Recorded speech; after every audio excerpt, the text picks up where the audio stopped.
नमस्कार, बुलेटिन में आपका स्वागत है। मैं हूं आपके साथ लक्ष्मी राजपूत। बुलेटिन की शुरुआत करते हैं, रुक कर लेते हैं खबरों की। सीएम मनोहर लाल ने शुक्रवार को Hooda city centre metro station, underpass, flyover, signature tower और इफ्को चौक चौराहे पर फुट ओवर ब्रिज का उद्घाटन किया। और इसके अलावा सीएम ने सेक्टर 111 और 115 की जलापूर्ति के लिए प्रणाली का भी उद्घाटन किया।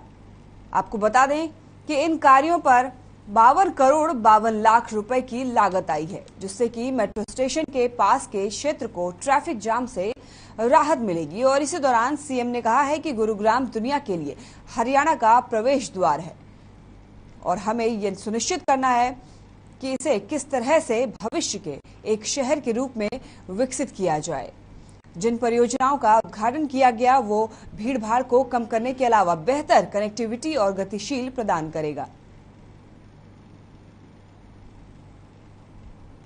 इस परियोजना से जनता को काफी लाभ मिलेगा।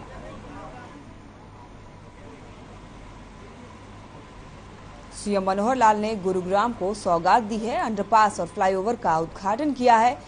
सेक्टर 111 और 115 में जल आपूर्ति वितरण प्रणाली का उद्घाटन भी किया है।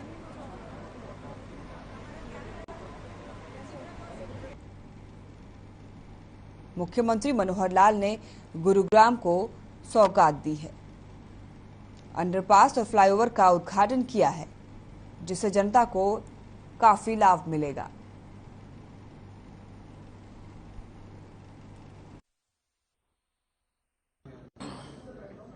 मित्रों, आज गुरुग्राम का दौरा था हम लोगों का। उसमें मुख्य रूप से 3 कार्यक्रम थे।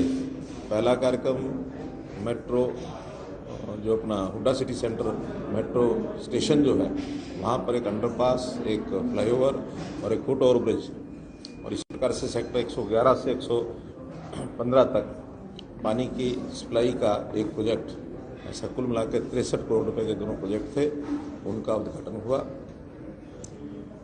एक विद्यालय जहाँ जो परीक्षा पर चर्चा, प्रधानमंत्री जी का एक कार्यक्रम वो मैंने अटेंड किया। प्रधानमंत्री जी ने विद्यार्थियों को, छात्रों को किस प्रकार से परीक्षा के समय संतुलन बनाना चाहिए और एक फ्री माइंड से अपनी परीक्षा देनी चाहिए, उसके दबाव में ना, एक अच्छा उनका एक प्रेरणादायक विषय उन्होंने विद्यार्थियों के लिए, शिक्षकों के लिए, पेरेंट्स के लिए सब रखा।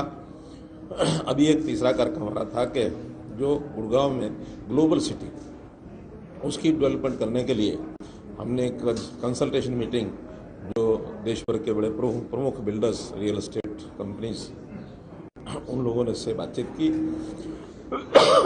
और बहुत खुले मन से सबने चर्चा में हिस्सा लिया। बहुत से अच्छे सुझाव आए।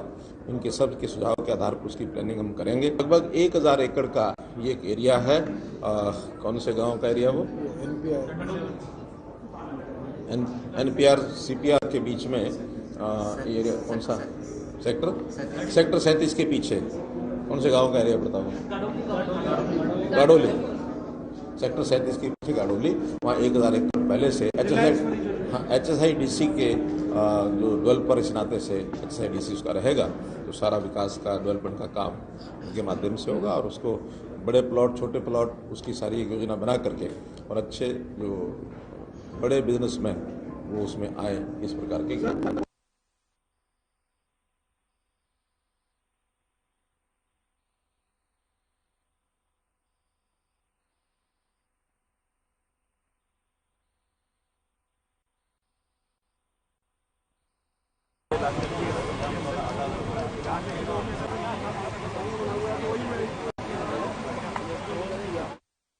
मुख्यमंत्री मनोहर लाल ने चंडीगढ़ को लेकर ये बड़ा बयान दिया है। सीएम ने कहा है कि चंडीगढ़ दोनों ही राज्यों की राजधानी रहेगी। पंजाब और हरियाणा दोनों का ही चंडीगढ़ पर हक है।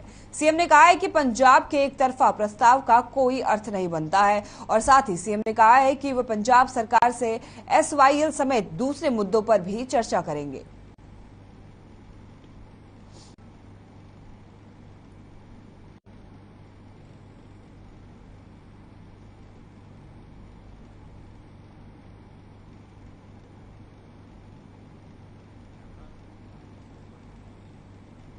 सीएम मनोहर लाल का एक बड़ा बयान। दोनों स्टेट्स की राजधानी के रूप में रखा गया था और 60-40 का जो रेशो है उसमें सारा हमारा एम्प्लॉइज का, बिल्डिंग्स का, ये सब उस समय से चल रहा है, आज भी वही है।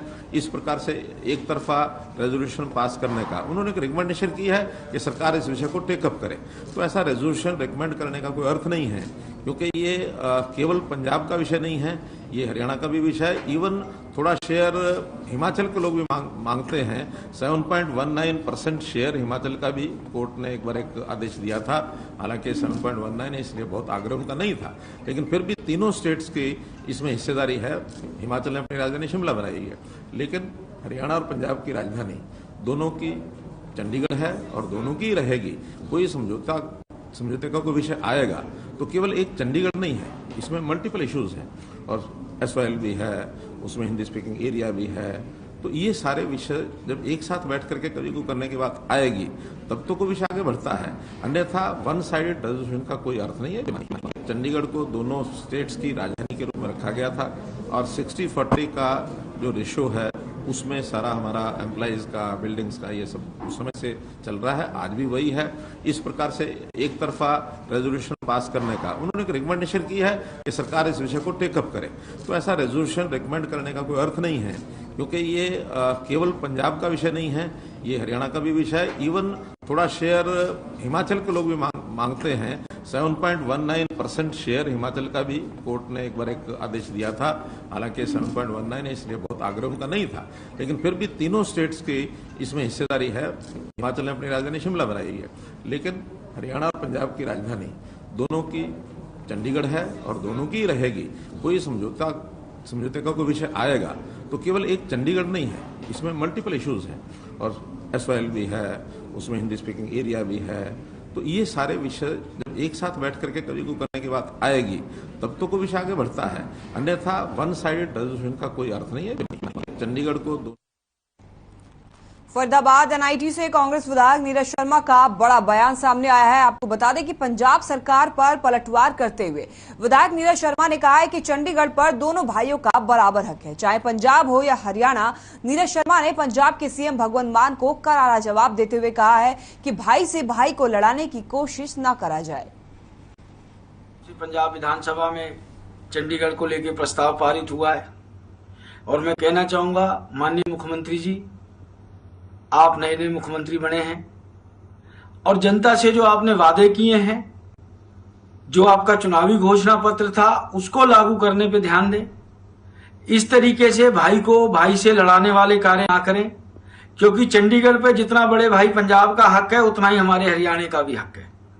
चाहिए तो आपको ये था कि जो हमारे हरियाणा का हिस्सा आज तक नहीं मिल पाया, आप तुरंत उसको खाली करें विधानसभा के अंदर या और भी कहीं जगह पे। और दूसरा, बड़ी मुश्किल से किसान आंदोलन में हरियाणा और पंजाब का प्यार बना है, हरियाणा और पंजाब के लोगों के दिल मिले, हमने एक दूसरे की मदद करी। इन बयानों से या इन प्रस्तावों से आपस में भाई को भाई से ना लड़ाएं। रुक कर लेते इस वक्त की बड़ी खबर की। आज इसकी बड़ी खबर है, फिर बढ़ गए हैं पेट्रोल और डीजल के दाम। आज की बड़ी खबर, फिर बढ़ गए हैं पेट्रोल और डीजल के दाम। पेट्रोल डीजल के दामों में 80 पैसों की बढ़ोतरी हुई है। दिल्ली में 102 रुपए 61 पैसे प्रति लीटर हुआ पेट्रोल, तो दिल्ली में 93 रुपए 87 पैसे प्रति लीटर बिक रहा है डीजल। आज फिर बढ़ गए हैं पेट्रोल और डीजल के दाम। बड़ी खबर आपको बता रहे हैं, टीवी स्क्रीन पे आपके सामने ये बड़ी खबर। आज फिर बढ़ गए पेट्रोल और डीजल के दाम। पेट्रोल डीजल के दामों में 80 पैसों की बढ़ोतरी हुई है। दिल्ली में 102 रुपए से ज्यादा बढ़ गई है पेट्रोल। आपको बता दें कि फिर बढ़े पेट्रोल और डीजल के दाम। ये लगातार बढ़ रहे महंगाई, पेट्रोल और डीजल के दाम लगातार बढ़ रहे पेट्रोल और डीजल के दाम से जनता में काफी ज्यादा आक्रोश है। फिर बढ़ चुके हैं पेट्रोल और डीजल के दाम, लगातार बढ़ रहे हैं पेट्रोल और डीजल के दाम। पेट्रोल और डीजल के दामों में 80 पैसों की बढ़ोतरी की गई है। दिल्ली में 102 रुपए 61 पैसे प्रति लीटर हुआ पेट्रोल, तो वहीं दिल्ली में 93 रुपए 87 पैसे प्रति लीटर बिक रहा है डीजल। फिर बढ़े पेट्रोल और डीजल के दाम, लगातार बढ़ रहे पेट्रोल और डीजल के दाम से जनता काफी ज्यादा परेशान है। पेट्रोल और डीजल के बढ़ते दामों से सीधा असर जनता पे पड़ता है, जनता के जेब पे पड़ता है। बढ़ती हुई महंगाई से आम जनता काफी ज्यादा परेशान है और पेट्रोल और डीजल के दामों में लगातार बढ़ोतरी ही देखने को मिल रही है। लगातार आज फिर 80 पैसों की बढ़ोतरी की गई है पेट्रोल और डीजल के दाम में। पेट्रोल और डीजल के दामों में 80 पैसों की बढ़ोतरी की गई है। दिल्ली में 102 रुपए 61 पैसे प्रति लीटर हुआ पेट्रोल, तो वहीं दिल्ली में 93 रुपए 87 पैसे प्रति लीटर बिक रहा है डीजल। ये बड़ी खबर आपको बता रहे हैं आज की। फिर बढ़ गए हैं पेट्रोल और डीजल के दाम, 80 पैसों का इजाफा देखा गया है। फिर से दिल्ली में 102 रुपए 61 पैसे प्रति लीटर हुआ पेट्रोल, तो वहीं अगर बात करें डीजल की तो 93 रुपए 87 पैसे प्रति लीटर बिक रहा है डीजल।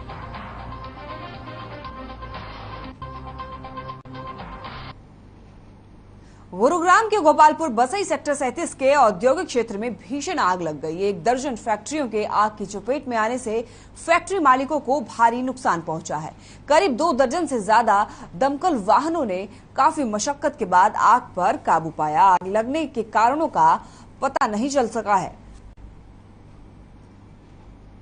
गुरुग्राम के सेक्टर 37 में औद्योगिक क्षेत्र में फैक्ट्रियों में आग लग गई है।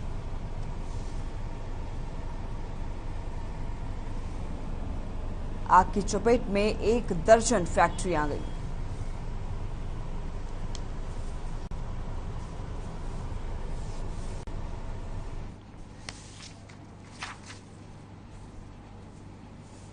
यहाँ रुकते एक छोटे से ब्रेक के लिए फौरन हाजिर होंगे।